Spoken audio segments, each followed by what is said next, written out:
Cheong Soo Pieng was born the youngest of 7 children in 1917 in Xiamen, China. Following his strong passion for art, Soo Pieng enrolled in the Xiamen Academy of Fine Arts in 1933.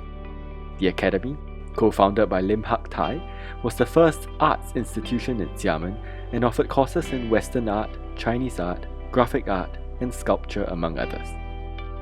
Live drawing and outdoor drawing or painting were also integral to the curriculum. To further his art education, Soo Pieng moved to Shanghai in 1936 to study at the Tsinghua Academy of Fine Arts. 1930s Shanghai was a bustling cosmopolitan metropolis. Many art academies emphasized a modern education with departments in Chinese painting, Western painting, graphic art, music, and sculpture. Already exposed to both Western and Chinese painting in his early years at Xiamen Academy of Fine Arts, Shanghai provided a fecund environment that further shaped his artistic identity and techniques. Soo Pieng's training in Western painting was particularly informed by influences from the School of Paris, including Impressionism, Post-Impressionism, Surrealism, Fauvism, and Cubism.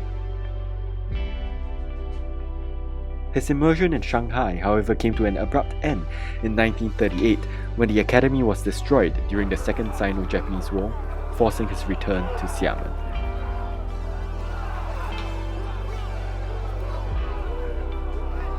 After the Second World War, civil war shook an already ravaged China when the communists and nationalist forces wrestled for control. In 1946, Soo Pieng relocated to Singapore in search of peace and better work opportunities. At the recommendation of his former mentor, Lim Hak Tai, then the founding principal of Nanyang Academy of Fine Arts in Singapore, Soo Pieng gained employment as an art instructor at the Nanyang Academy and began life as an émigré artist educator in a tropical and interracial colonial Singapore.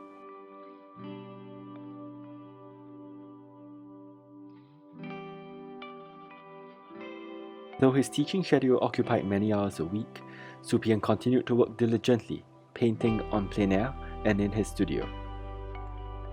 A significant number of sketches, drawings, and watercolors dating to the late 1940s and early 50s also reveal his keen interest in observing the socio-cultural characteristics and scenes of everyday life in his newly inhabited environment.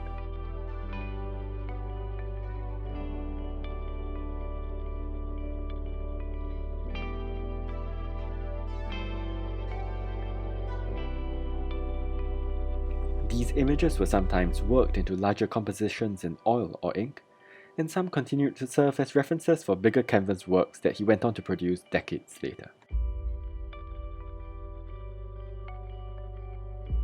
Signs of Soo Pieng's voracious appetite for pictorial play and experimentation were aplenty in the early oil works that he produced in Singapore.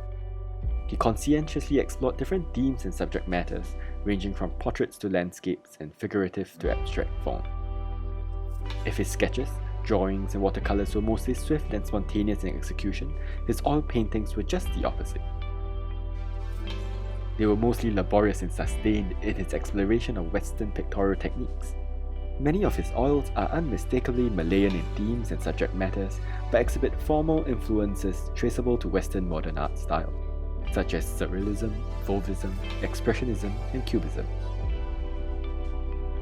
There were a few key developments that guided Soo Pieng towards this path of aesthetic hybridization. For example, we know that Soo Pieng was exposed to both Chinese and Western art during his academic trainings in Xiamen and Shanghai in the 1930s. And over time, he fostered a sensibility in integrating Western art and cultural ideas in his approach. So when we look at the oil works that Soo Pieng produced in the 40s and 50s, they exhibit very obvious influences from Western artists like Cézanne, Gauguin, Blemick, and Picasso. Also, Soo Pieng's newly inhabited home in Nanyang was dramatically different from China in terms of environment, people, and culture. It was the making of a new life, with new artistic avenues to be explored and to be expressed. In fact, at the Nanyang Academy of Fine Arts led by Lim Hak Tai, where Soo Pieng was teaching at the time, the fusion of Eastern and Western art to reflect a sense of localness and contemporary relevance was considered highly important. Soo Pieng's work between the late 40s and early 50s clearly echoed this sentiment, and this would grow increasingly pronounced over the decade, especially after the Bali trip in 1952.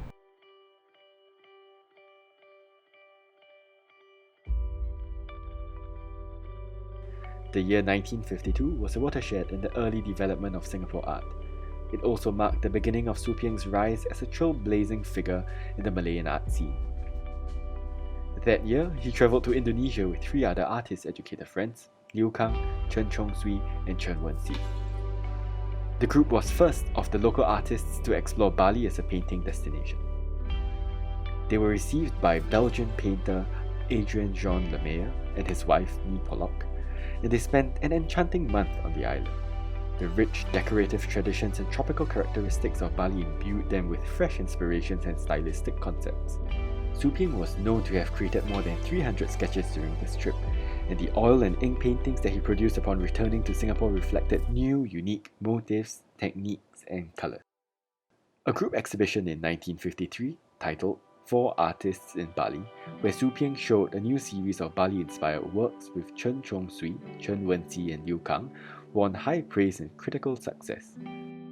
In the years that followed, their pictorial idioms, which often featured distinctly local or Southeast Asian subject matters, in flattened stylized forms and bold colours, became pivotal in establishing a characteristic school of painting that would come to be recognised as the Nanyang style.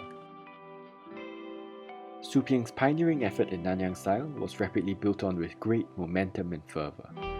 If his earlier investigation into forms already bore striking similarities to the Western modern artists who borrowed the angular and simplified forms of primitive sculptures, this approach intensified in even more ways after the Bali trip. Soo Pieng held his first one-man show in 1956. The exhibition was a great success. It was also clear by then that he had cemented a position as one of the most creative and influential Malayan painters to follow. Not only did his subject matters and techniques continue to expand, he also produced a greater number of ink works by the mid-50s. In this period, there emerged many highly stylized ink works covering Malayan kampong and kelong scenes, as well as urban life and portraitures. Many capture Soo Pieng's extensive experimentation in combining a Western cubistic treatment with the visual poetics of Chinese ink scroll. Some appear more abstract than others, but they all embodied distinct and identifiable characteristics that could not have been recognized as anybody's but Soo Pieng's work.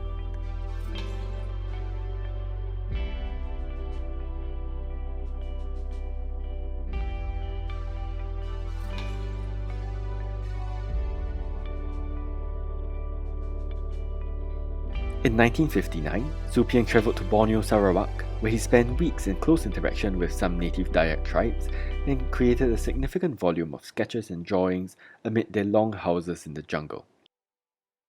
This became another defining trip that profoundly shaped his pictorial language. Just as Bali, studies from this trip were fashioned into recurring themes and motifs and explored in multiple variations in ink and oil paintings across his career.